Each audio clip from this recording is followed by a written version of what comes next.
नमस्कार। चलिए आज इंग्लिश ग्रामर की सबसे ज़रूरी बुनियाद को समझते हैं। हम बात करने वाले हैं सिंपल प्रेजेंट टेंस की। और यकीन मानिए, एक बार इसे समझ लिया ना तो इंग्लिश में बात करना और लिखना आपके लिए बहुत आसान हो जाएगा। तो कभी सोचा है कि हम अपनी रोज की जिंदगी, हमारी आदतें या फिर वो बातें जो हमेशा सच रहती हैं, उनके बारे में इंग्लिश में कैसे बात करें? इसका जवाब छिपा है सिंपल प्रेजेंट टेंस में। तो ये सिंपल प्रेजेंट टेंस है क्या? देखिए, इसका इस्तेमाल हम उन कामों के लिए करते हैं जो रेगुलरली होते हैं, मतलब हमारी आदतें, या फिर उन बातों के लिए जो हमेशा सच होती हैं, जिन्हें हम फैक्ट्स कहते हैं। और हाँ, किसी फिक्स्ड शेड्यूल के लिए भी यही यूज होता है। ठीक है, तो आज हम क्या क्या देखने वाले हैं? सबसे पहले हम सीखेंगे कि अफर्मेटिव यानी सीधे साधे सेंटेंस कैसे बनाएं। फिर देखेंगे कि नेगेटिव और क्वेश्चन कैसे बनते हैं। उसके बाद इसके कुछ बहुत ही पावरफुल स्पेशल यूज पर नजर डालेंगे। और आखिर में आपको एक सिंपल प्रेजेंट टूल किट भी मिलेगी। तो चलिए शुरू करते हैं हमारे पहले हिस्से से, अफर्मेटिव सेंटेंसेस बनाना। देखिए, ये इस टेंस की एकदम नींव है, इसका बेस। और सच कहूं तो सबसे ज्यादा इस्तेमाल भी यही होता है। इसका स्ट्रक्चर ना एकदम सीधा साधा है। सबसे पहले सब्जेक्ट आता है, मतलब वो जो काम कर रहा है, जैसे मैं, आप, वो बिल्ली। और उसके ठीक बाद वर्ब का फर्स्ट फॉर्म। बस इतना ही सिंपल है, कोई कंफ्यूजन नहीं। अब आता है इस टेंस का सबसे जरूरी नियम। इसे आप गोल्डन रूल भी कह सकते हैं। बहुत आसान है। अगर आपका सब्जेक्ट आई, यू, वी या दे है तो वर्ब जैसा है वैसा ही रहेगा, कोई चेंज नहीं। लेकिन अगर सब्जेक्ट ही, शी, इट या कोई भी एक अकेला इंसान या चीज है तो बस वर्ब के आखिर में एस या ईएस लगा देना है। चलिए कुछ एग्जाम्पल्स देखते हैं तो और क्लियर हो जाएगा। देखिए, आई गो टू स्कूल, लेकिन जब सब्जेक्ट ही हुआ तो हो गया ही गोज टू ऑफिस। देखा आपने, गो बन गया गोज। वैसे ही वी प्ले क्रिकेट, पर द बॉय रन्स फास्ट। और एक और देखिए, the sun rises in the east. सूरज तो एक ही है ना, इसलिए राइज में एस लग गया। बस ये छोटा सा नियम ही इस पूरे टेंस की जान है।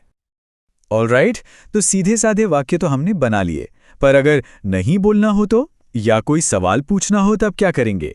चलिए अब इसे समझते हैं। यहां पर हमारे दो दोस्त काम आते हैं, डू और डज। अगर आपको नेगेटिव सेंटेंस बनाना है तो मेन वर्ब से ठीक पहले डू नॉट या डज नॉट लगा दीजिए।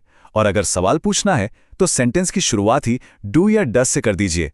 हाँ, एक बहुत जरूरी बात याद रखिएगा, जैसे ही डज या डज नॉट सेंटेंस में आता है, मेन वर्ब से एस या ईएस हट जाता है, वो छुट्टी पर चला जाता है। और ये स्लाइड तो कमाल की है। ये दिखाती है कि कैसे एक ही बात को हम तीन अलग अलग अंदाज में कह सकते हैं। देखिए, अफर्मेटिव है शी रीड्स बुक्स। नेगेटिव में ये बन गया she does not read books. ध्यान दिया, रीड्स का एस गायब हो गया। और सवाल कैसे बना, डज शी रीड बुक्स। तो ये कोई तीन अलग अलग रूल नहीं है, बस एक ही कॉन्सेप्ट को कहने के तीन तरीके हैं। चलो जल्दी से कुछ और एग्जाम्पल्स देख लेते हैं। I do not like tea, I के साथ डू आया। He does not play cricket, he के साथ डज आया। और सवाल भी बिल्कुल वैसे ही हैं, do you go to school और डज शी रीड बुक्स। एकदम सिंपल। तो बेसिक्स तो हमारे क्लियर हो गए, लेकिन अब बात करते हैं सिंपल प्रेजेंट टेंस के कुछ ऐसे जबरदस्त इस्तेमाल की जो आपकी इंग्लिश को सच में नेक्स्ट लेवल पर ले जाएंगे। सबसे पहले बात करते हैं स्टेटिव वर्ब्स की। अब ये क्या है? देखिए, ये वो वर्ब्स हैं जो कोई एक्शन नहीं दिखाते, बल्कि कोई हालत, कोई सोच या कोई फीलिंग बताते हैं। जैसे नो यानी जानना, लाइक यानी पसंद करना, बिलीव यानी विश्वास करना। और इनकी सबसे बड़ी खासियत, इनके साथ आमतौर पर आईएनजी नहीं लगता। और ये स्लाइड एक बहुत ही कॉमन मिस्टेक को हाईलाइट करती है। हम कभी नहीं कहते I am knowing the answer. ये गलत है।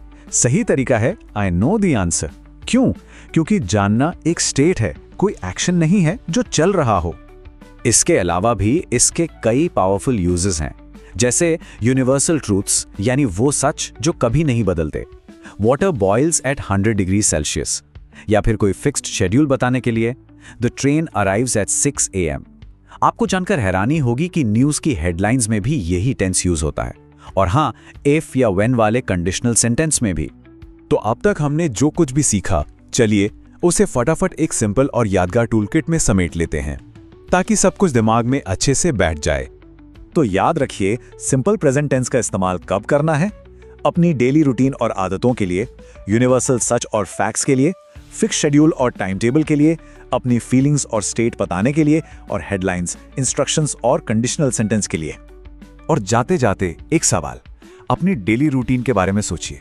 कोई एक ऐसा काम जो आप सिंपल प्रेजेंट टेंस में बता सकते हैं, कुछ भी, जैसे मैं चाय पीता हूं या मैं किताबें पढ़ती हूं। इसके बारे में जरूर सोचिएगा, क्योंकि प्रैक्टिस ही इसे परफेक्ट बनाने का सबसे अच्छा तरीका है।